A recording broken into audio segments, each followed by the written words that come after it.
Yes, it's Rin. Yeah, hello, Cam. What do I call you? Do I call you Cammy or Quasi or You can call me whatever you like. what do you prefer to be called? It personally doesn't matter, but for the sake of this podcast, you can call me Cam, Cammy. It doesn't matter. Okay, Cam will do then. Awesome.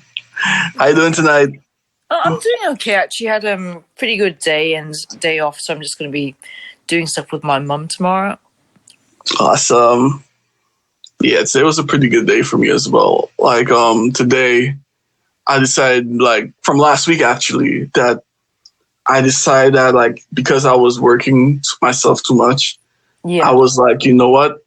It's about time that I started treating myself more. So today, went to the ramen shop, Yeah. came back, had a little fun, Yeah. started music, dancing, and just having fun. I did work after, but it felt so much better today because I actually took a break and I plan on doing this more often. Yeah, I mean, you have to have time to enjoy yourself because otherwise you're going to end up getting depressed. Yeah, that's exactly what happened. Yeah, so how are things where you are now? I mean, what's the COVID situation like there?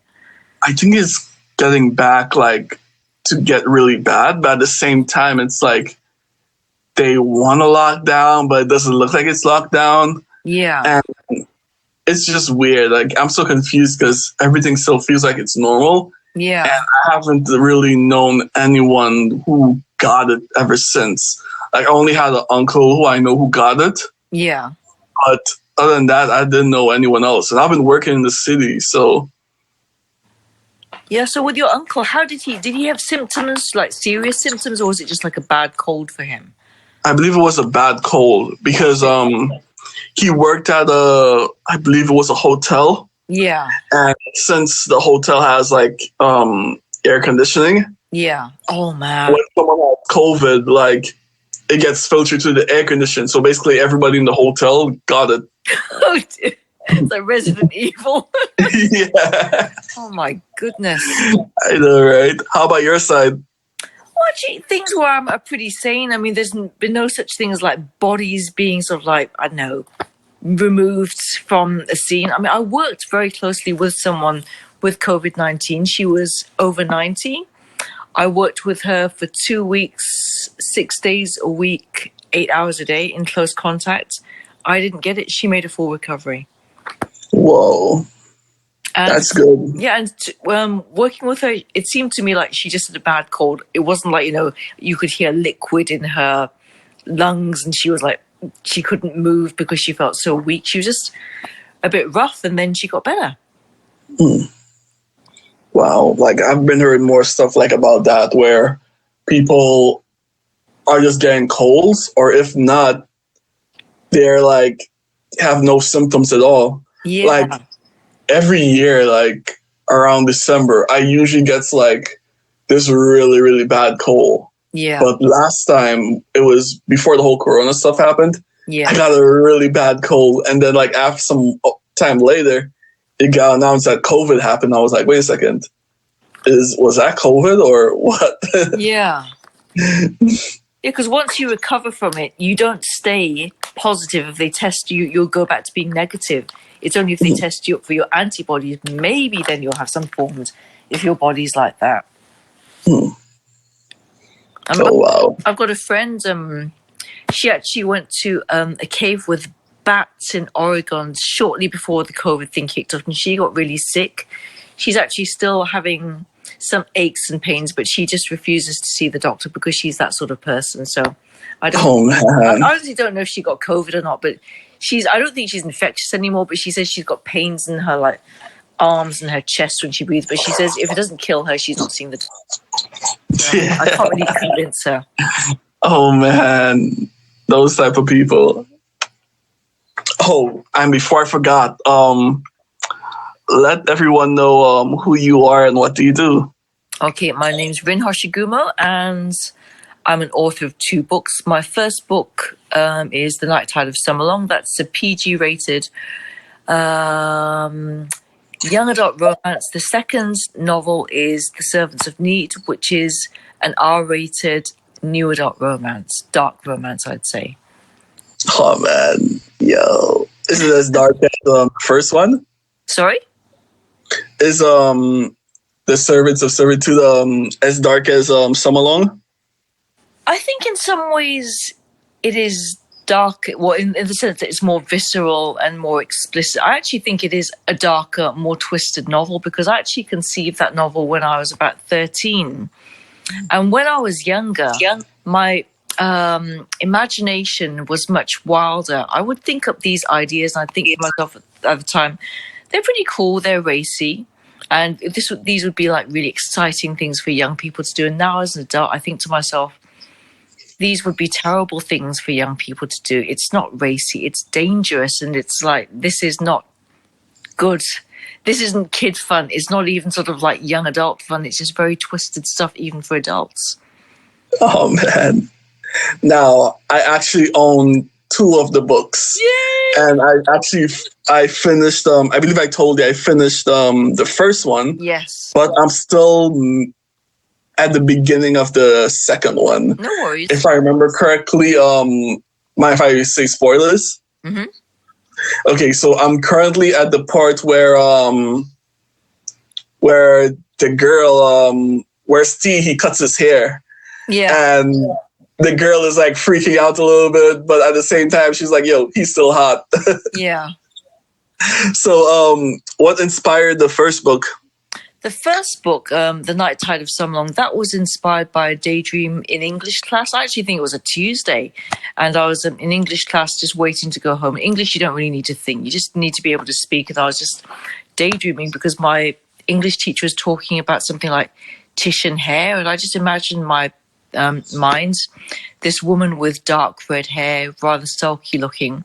And then I started thinking of a sort of love triangle where there's this beautiful woman and she's got her husband and his much younger nephew comes to stay with them and he falls in love with her. But for her, it's not really something special. He thinks, he's got something special with her. His uncle neglects her and he's thinking maybe, they've got something special and later on his uncle will be out of the picture. But in the original story, Claudia was just a bored rich housewife messing with him. In this one, I just shook up, everything just got turned inside out, upside down. And there's still a sort of love triangle where there's Gus, who is Julian's nephew, and Claudia. Claudia and Julian were an item, but Julian unceremoniously dumped her, disappeared. And then Gus comes to stay with his uncle for the summer, but his uncle's not there anymore. So he ends up just staying with his aunt, and a romance forms between them. But it's not quite what he thinks because Claudia isn't quite the perfect, beautiful, wronged woman whom he thinks she is. Wow, like I can never forget that book. The plot twist still got me though. Like around the end, I was like, yo, I don't want to spoil it. But around the end, I was like, yo, wait, what? It was like the whole story went from romantic, the flashbacks, like it was perfect. And then at the end, you threw in this massive curveball and I was like, whoa. And I was like, wait a second, you kind of threw hints. And I didn't pay attention to it because I was focused on the like lovey-dovey side and the flashbacks. And then when you throw that curveball, I was like, whoa, this caught me off guard. It just went really crackly for a while. What's that?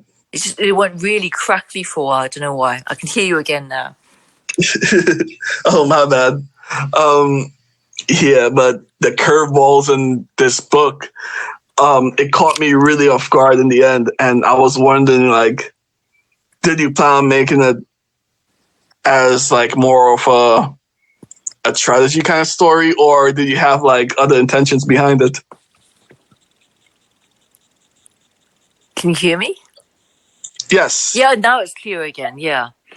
I mean, when I actually knew the end from the very, very start, but it was getting to how I'd tell the ends. I mean, initially, I was having a real great difficulty starting that novel because I didn't like Claudia. I just didn't like her as a person. Oh man. I actually didn't want her to be the main character, but she actually was the main character, which, I mean, it didn't fall together once I realized it was her who was the main character and not Gus. And when I initially thought of it, it was just basically, you know, I thought it would just be a one-off novel, but I'll probably end up writing a sequel just to close things down in a more balanced way, because I think The Nighttide of Summerlong, it ended in a rather dark when I think to balance things out, there's got to be a bit more light, but nothing's ever going to be perfect. But I just think it turned out darker than I'd expected it to. Wow, I agree. And also Julian, initially, I thought that Julian was going to be a very minor character who just was a bit of a beautiful bastard and unreliable person. He just have a vague thing, but he's got more of a thing going on with Claudia in the way I ended up telling it. Oh. So what inspired the name The Nighttime of Summerlong? The Nighttide of Summerlong. Well, initially I was going to call it The Darkness of Summer, but I found at least 2 stories with that title. So I thought, go for something a bit more unusual. So I just went sort of like Darkness, Nighttide. I found that in a thesaurus and Summerlong. It's an old English word for summer, like a long summer. So that's how I put it together. Nice. And what about the Nighttide? Because if I remember correctly, the story takes place in the summer. Yeah. But the Nighttide. The Nighttide. Well, the Nighttide is basically it's another name for night, I think, and it's because the story, it's sort of like what's pivotal to the story at the moment is Midsummer Nights, when Julian, after many years of an on-off romance with Claudia, he suddenly dumps her. He dumps her on the shortest night of the year. So that is a very significant time, and all the events of that happen. Because Claudia was thinking finally she was going to get married to Julian. But Julian, being the unpredictable person that he is, he just dumps her. So that's, you know, the shortest night of the year, when sort of like the light is at its brightest, and then things slowly start getting darker. That's a moment for Claudia. And it's also the moment when, after Julian disappears, Gus steps shows up. So the sequel is actually going to be set more with the focus on the longest night of the year and the shortest day. Wow. That's crazy. Now I want to read this book again. Yeah. I actually enjoyed reading that book because I read it twice since I got it published, and I really liked it. I'm making my way through The Servants of Need for the second time, and it's a very different sort of book, because there are some parts when I'm reading it, I'm thinking, I'm glad this is out of me, but I'm not enjoying it in the same way as The Nighttide of Summer, because that I can just escape in. The Servants of Need, I find it's a much grittier book, and it's also a lot longer, almost twice the length. Oh, wow, really? Yeah, it's about 161,000 words. Whoa. I didn't think it was going to be that long, and there are so many things that actually came out before it got to the end, which I hadn't seen coming, but they just clicked into place.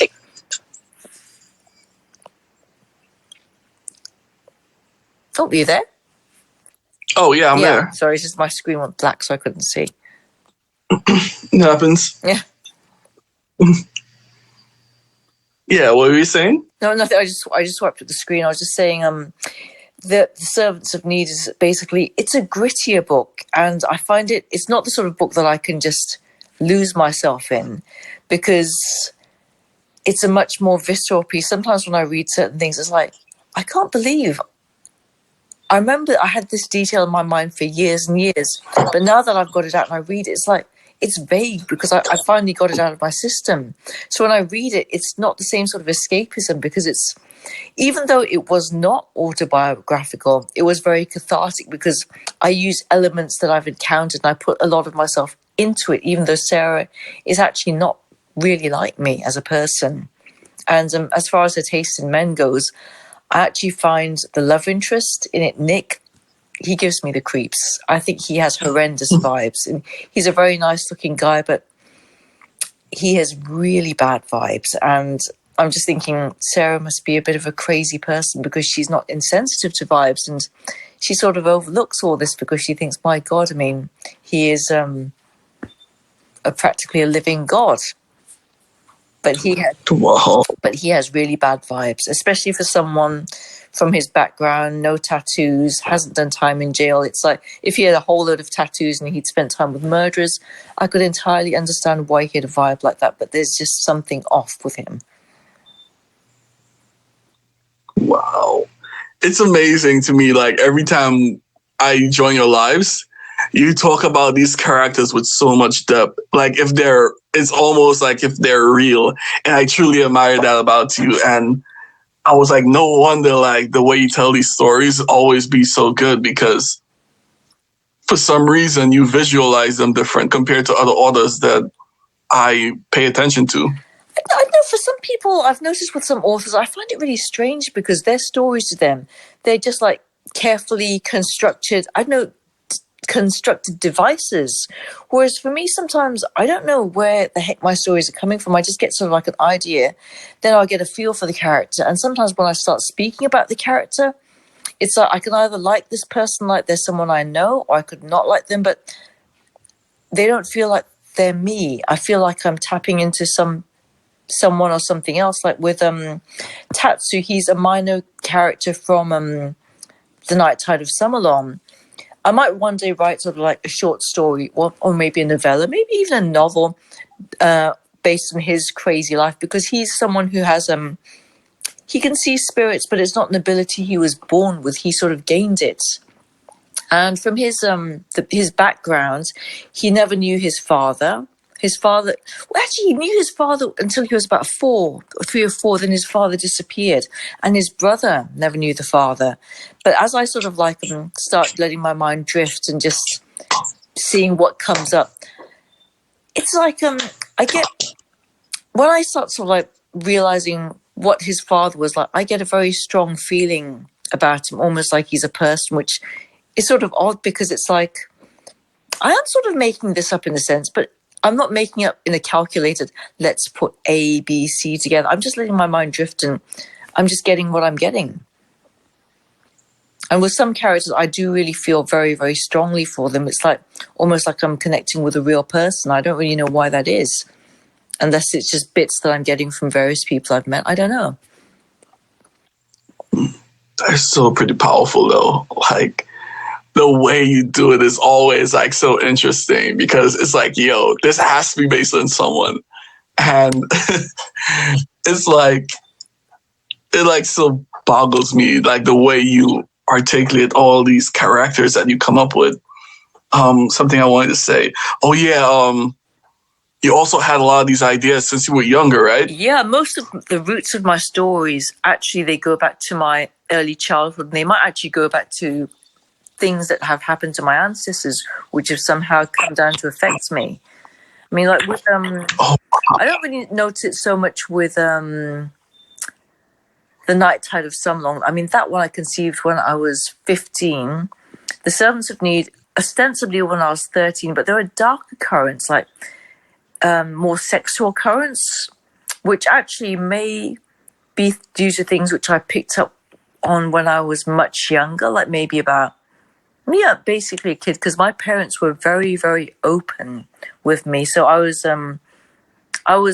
knew that they had sex. I knew what sex was because I asked questions, and my mother read technical books to me, so I knew all about what sex was and what the technical names was and what the function was. Plus, they would have sex right next to me because we shared a room, and they'd watch porn in front of me, with me, as a family thing.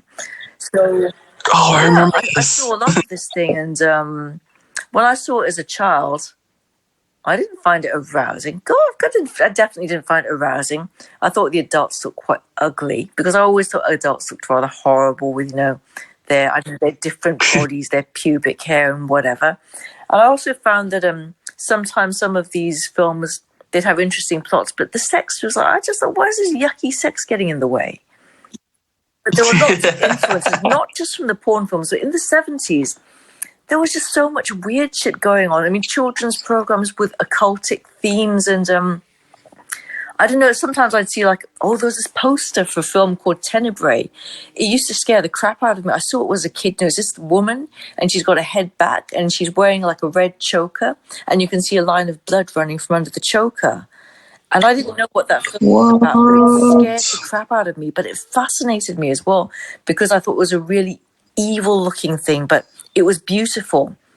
And part of me was like, I thought it was really horrible, but I wanted to know more about it. But I didn't know how I could because I was just a kid and I can't see this film.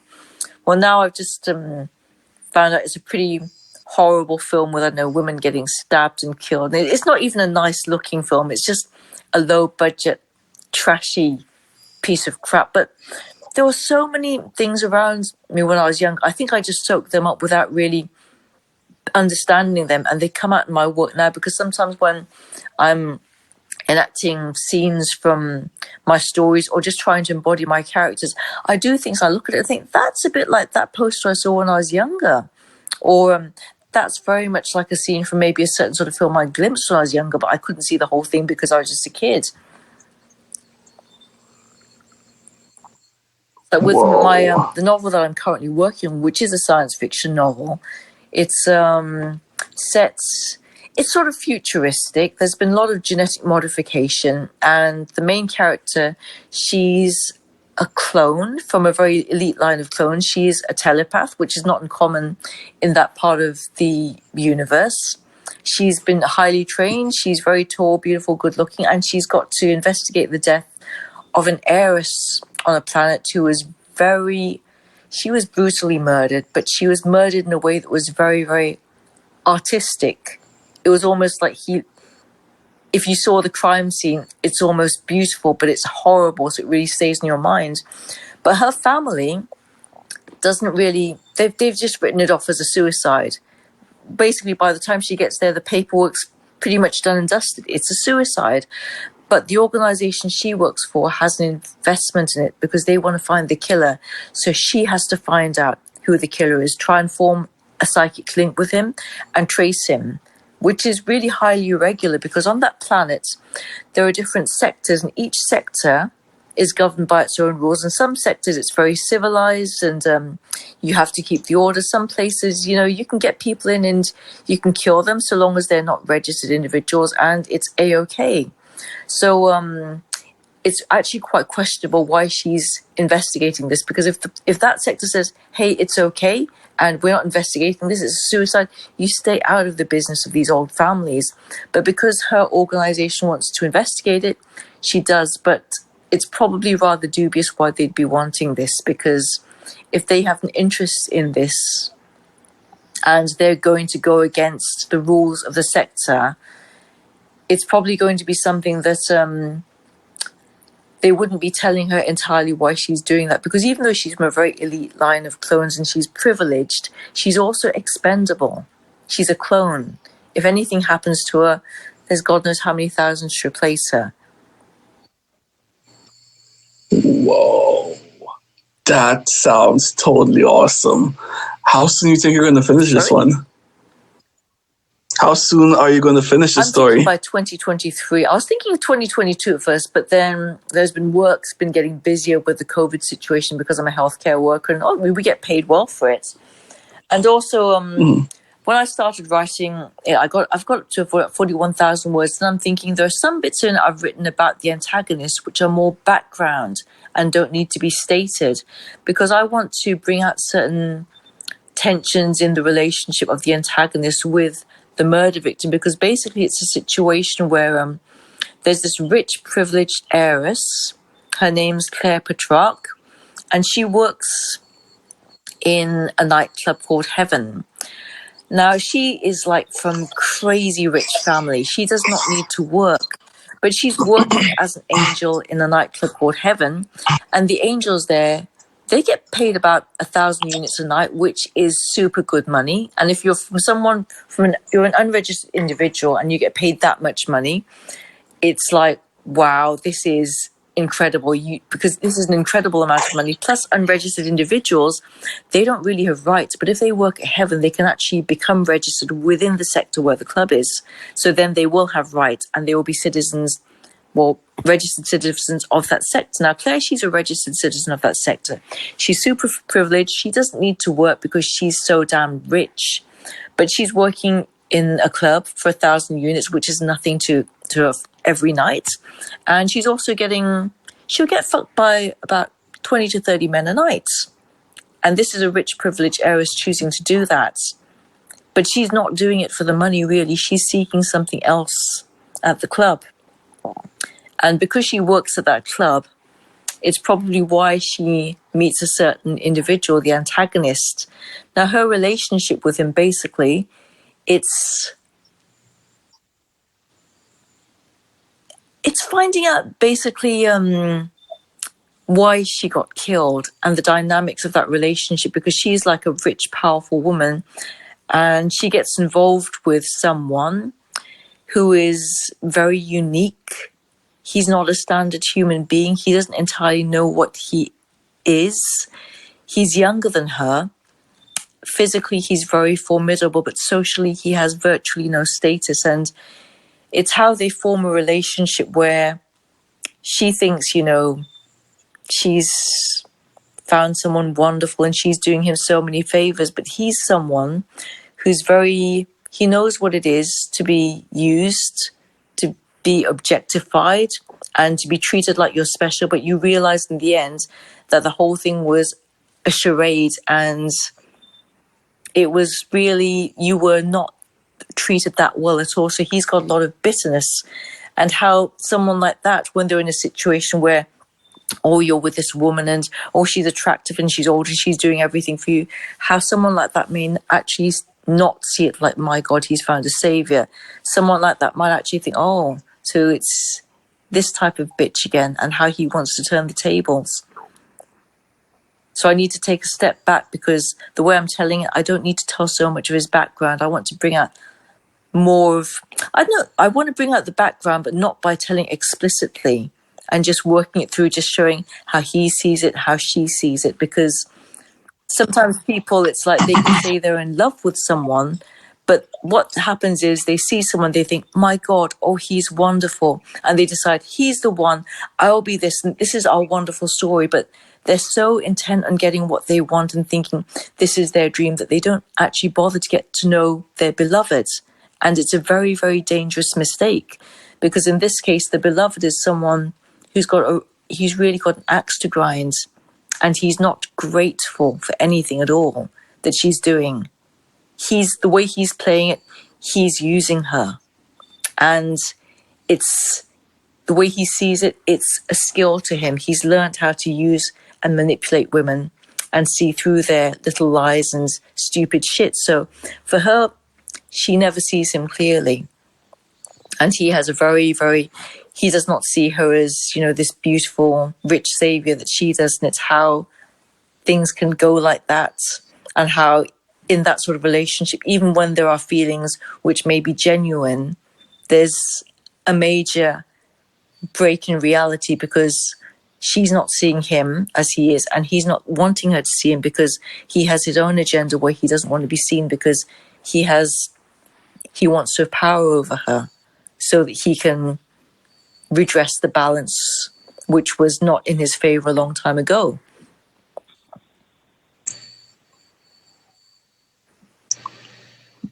So it's just trying to convey that in a way which does my antagonist justice, because I do not like him in many ways, but I have a lot of respect for him, because he's good at what he does. He's very, very sharp. He's very observant, and he is a natural born predator, because it's in his genetic makeup. There's so much about himself that he doesn't know, because he's not a standard human. He doesn't even realize, how non-standard he is. And he won't find out towards the end. He won't even come close to finding out what he really is, because he thinks of himself as basically human. Maybe just a little bit different looking, but he's much more than that. Whoa. This is freaking awesome, yo. I really can't Thank wait you. to see it. I'll be glad when I finally get it out of my system, then I won't have to carry all that stuff. But this novel is actually more enjoyable than I thought because it's set on a different planet. And I was thinking to myself, I'm not sure if I'll have much of a visceral connection with it because this is not a planet I've been to. But the characters in it, because of who they are and the rawness with which they live, I can connect with them because they have very, not so much, the main character not so much because she's quite cool, but she's very good at reading people. And I like the fact that she's quite no nonsense. Claire, I initially did not like her at all because I thought to myself, well, she's not a horrible person, but she abuses herself. There's so much more she could be doing with herself, but she's running down her health with her habits. But Claire, in her way, even though she seems really dissolute and like, oh, she's a bit of a loser despite being so rich, the goals that she's playing for, she's not playing for like, I want to be a success in this world. What she really wants, she wants a certain sort of closeness, a sort of intimacy with something. It's like break down all the ego barriers, break down all these.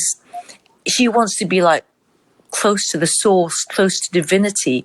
And even though she's doing things that are very dissolute in her way, she's very, very single-minded in her pursuit of her goal to reach this destructive sort of oblivion. So as I understand her more, I sort of respect her more because it's like, I couldn't do that to myself because it's like I value my health too much but with her, it's like, she doesn't care about that. It's the feeling, the intimacy.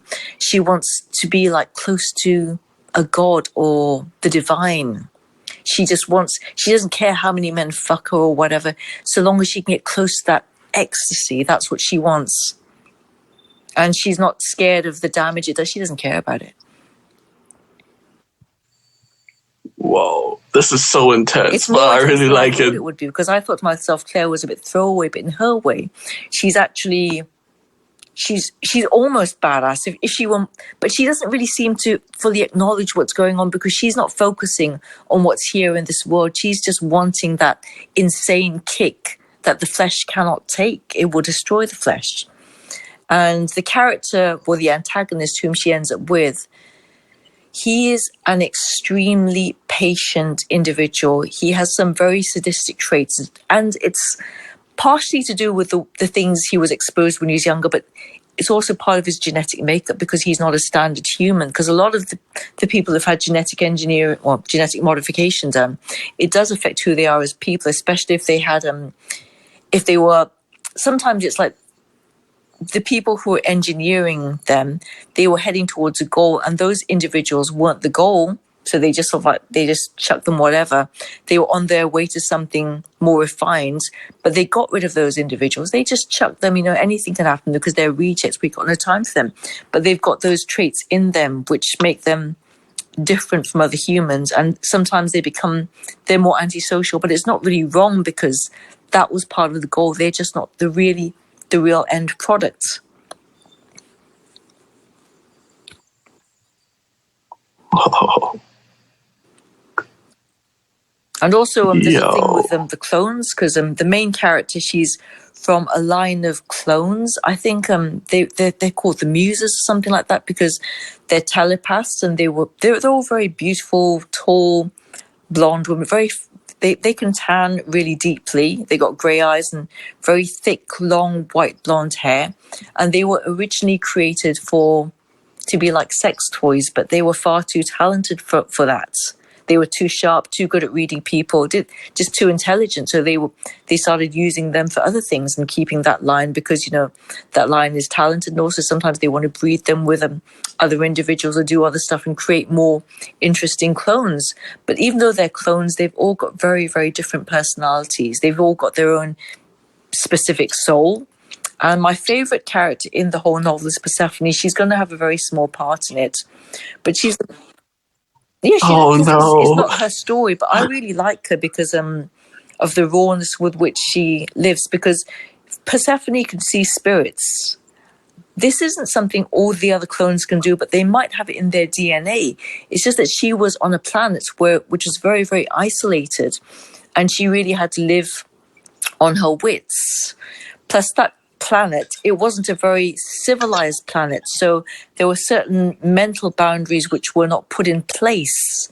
So where she was, she could see spirits plain as day because there were no barriers to stop things like that from coming in, or from her, or to stop her from perceiving them like that. So she grew up where she perceives reality very differently. And when she's put in an environment where people are like very, very, they're following rules, they're following sort of like strict codes of conduct, she really hasn't got time for that bullshit, because the way she sees it, reality is very, very different. Spirits are very real, and death isn't something that, some people have this view that, I'm born, and the more I advance in years, the closer I get to death. She knows it's not like that. Death is all around you. You could encounter, it's all around you. You could just reach out and touch death. So she would, if someone pisses her off, they cross the line, she'd kill them in a heartbeat. She doesn't care if she's going to die afterwards, because we're all going to die. She doesn't have that fear of death. So I like her a lot because of her rawness. Whoa.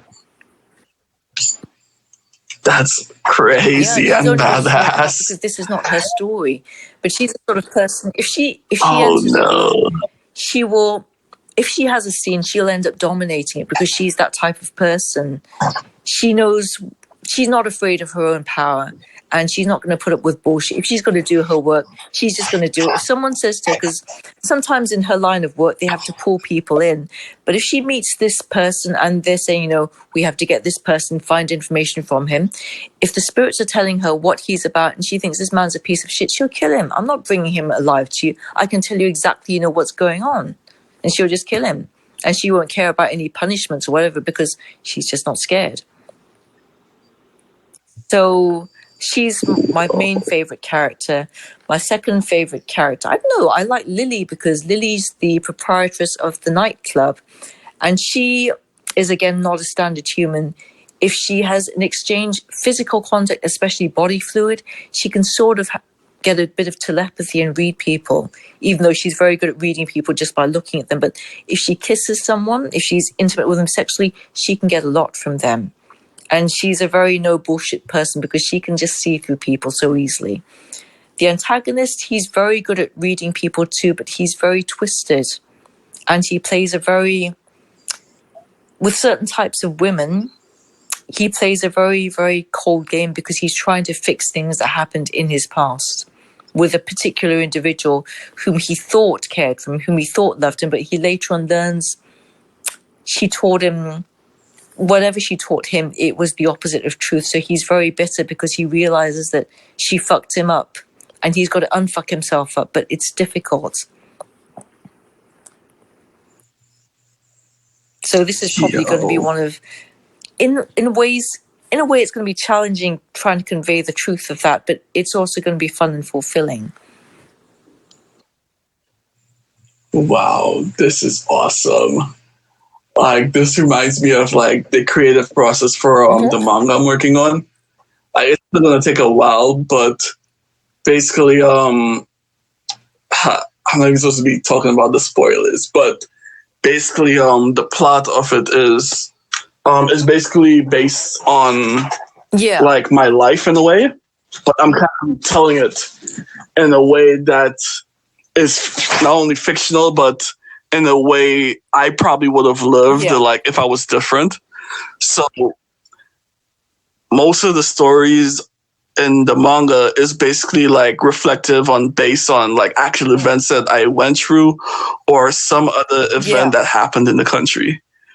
So basically, like in the start of the story, it goes back to like when I was in primary school and everyone was picking on me, and the bully who like always took advantage of me, we fight. But this time in the story, I'm like, I actually want to fight. Like back then in the story, I didn't really want to fight him, but this time, like, I got motivation to fight him. So it goes crazy where we both use different abilities. The abilities we're using is based on Trinidadian folklore, which is called Obia. Obia is basically black magic that you can use to hex people with. Yes, and in this story, I kind of separated the story with there's regular people who don't really use that power. There's people who use Obia magic and people who use light holy magic. And the main character is a hybrid user, so he's able to use both. Yes, but the problem was when he used the Obia powers, like depending on how he uses it, it inflicts damage to him. But when he used light magic, because he has this dark magic with him, because the dark magic and the light magic are complete opposites, so they don't work really well with each other. The light magic he has is weaker than how it's normally used.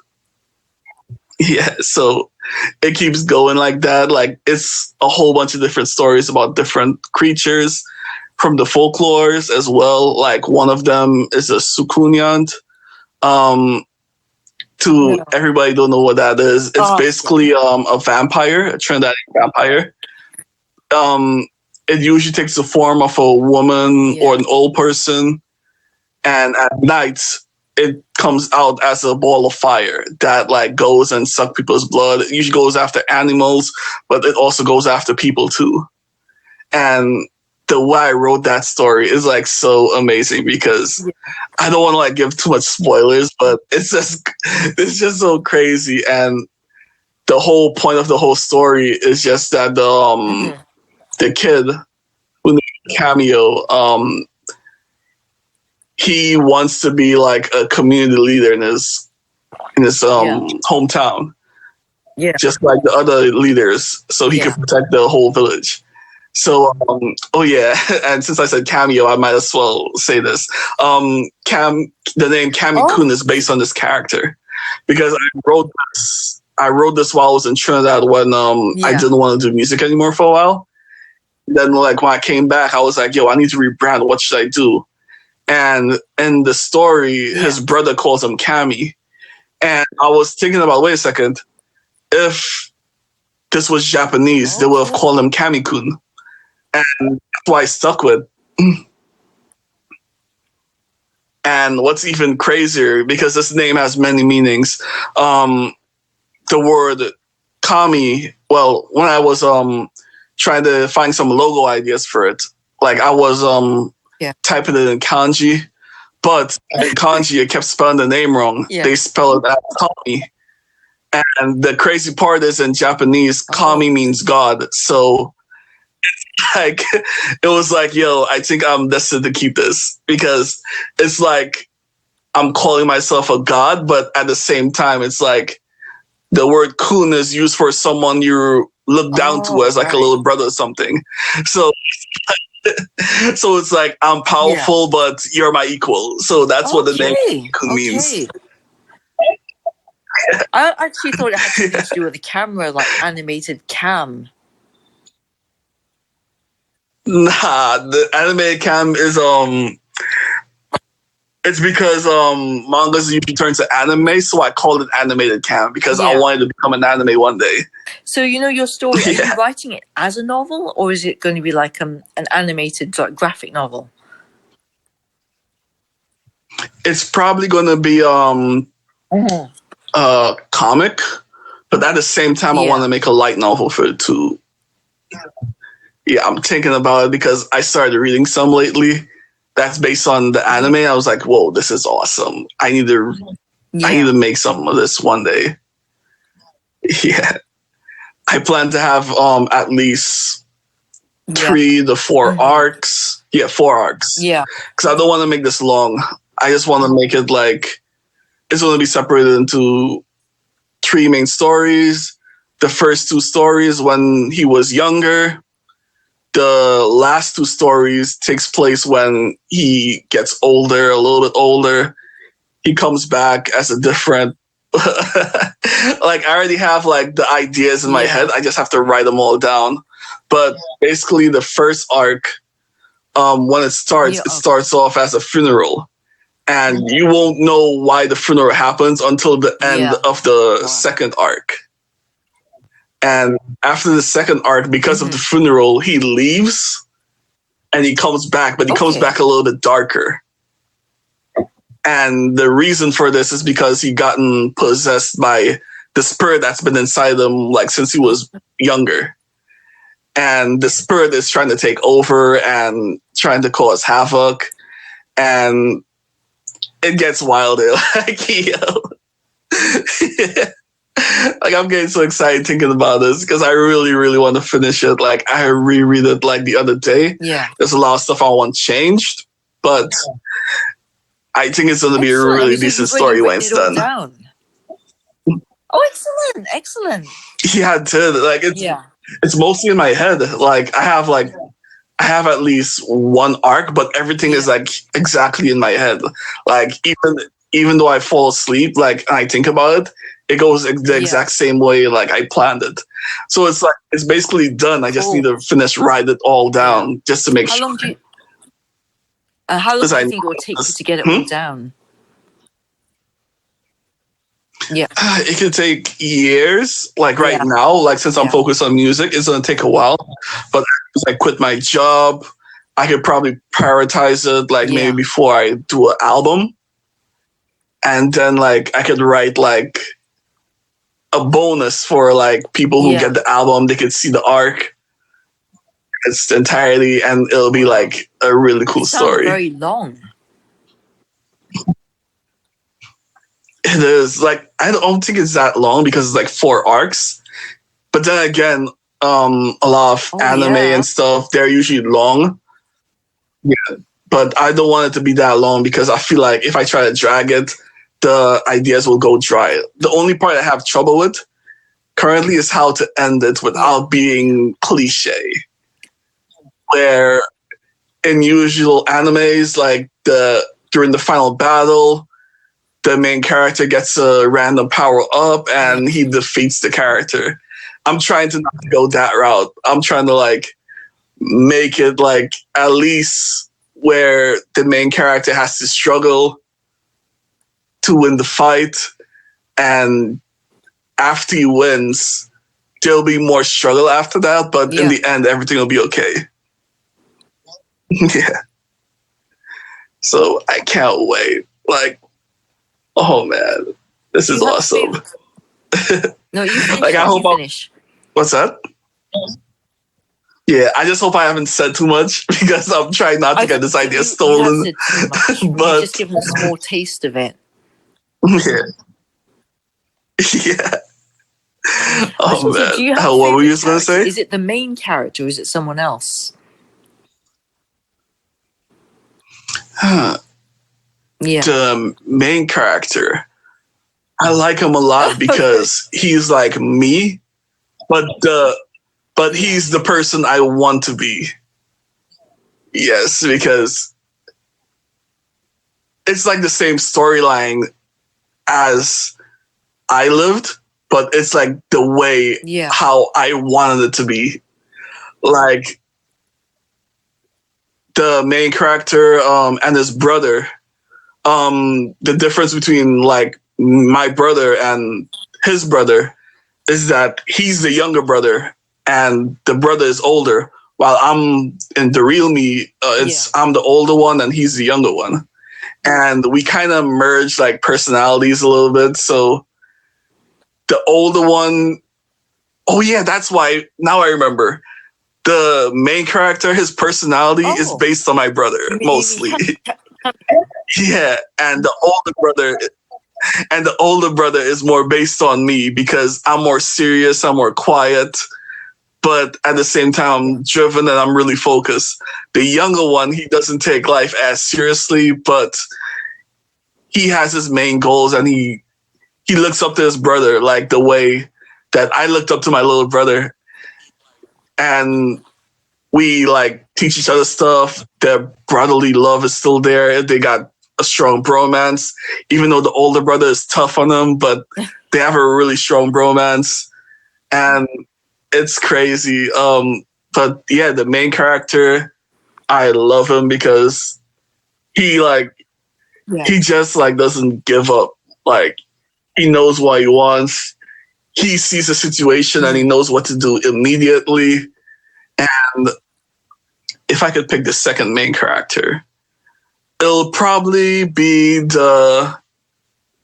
Oh man, I really don't want to spoil this, but it's probably the spirit. Yeah. I'm not gonna say where it is, but that spirit, when the show starts, you're not gonna realize the spirit was a part of the story until probably the fourth arc. Yeah. No, not the fourth arc, the second arc. Second arc, you realize that, wait a second, this guy's been here this whole time and we didn't know this. Did you realize at the time you were writing it was going to be like that, or did it develop like that?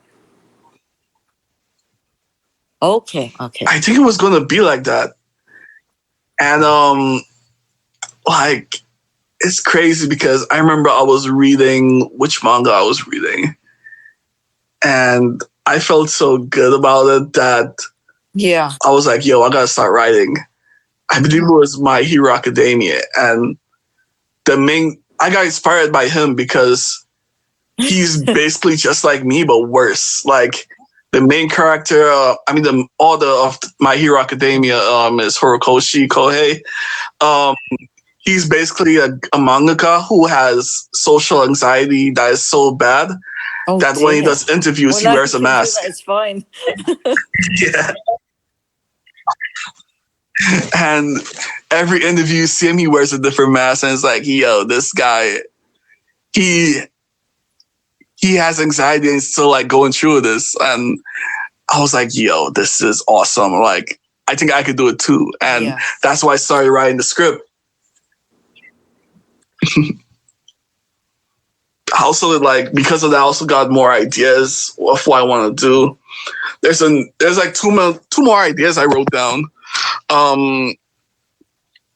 One is a kind of superhero flick, which kind of got inspired by My Hero, but it's going to be really different.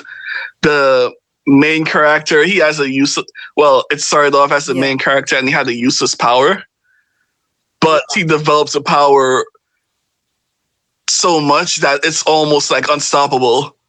Like a power that is useless, and you could like, I've been brainstorming like, wait, how can I make this power more useful? Mm-hmm. And it's going to develop just like that. The other one I wrote is going to be more of a isekai kind of situation. The isekai is like when the main character goes to another world. Yes, but this one, it's basically called Weeaboo in Anime Land. That's why I named it. Yeah, a Weeaboo is someone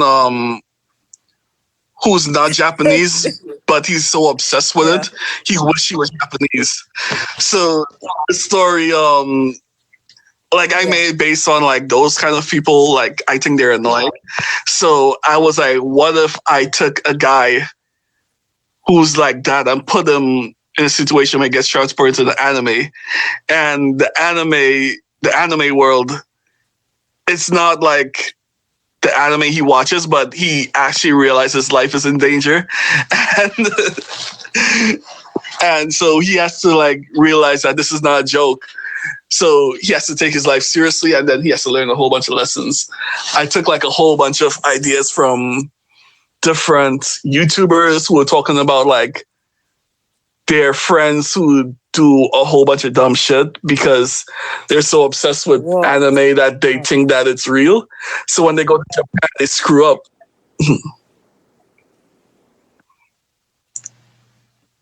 Like, one of the stuff I heard was, I believe it was some guy who went in Japan with his friends, and the people were eating rice, and he thought it was okay to take the rice they were eating, and it was like so bad. I'm telling you. Oh man, yo, it's almost an hour already. Wow. Oh man. So this podcast usually lasts an hour, so I think I'll probably end it for a while. But before we do that, let everyone know where they can find you and follow you. Look for me on Amazon. Just go on to Kindle or Amazon, books, search Rin. If you just Google Rin Hoshigumo, you'll find something. Awesome. I'll probably leave all the links of your social media and the books. And I definitely want to do a part 2 in the future. It's very interesting hearing about your storyline, because I remember I heard you talking about it in 2016 or 2017. I was thinking, so when are you going to finish this? I know books can take a long time, but even so. I know, right? Wow. Like, this is awesome. Like, I really love how you spoke about your story as well. And it inspired me to I need to finish this, because you've been killing it. Like, I really love your books. I enjoy them. Yes. Oh man. Yeah. So stay awesome and peace, and thanks for this episode. I never knew about stuff like this before. Oh man.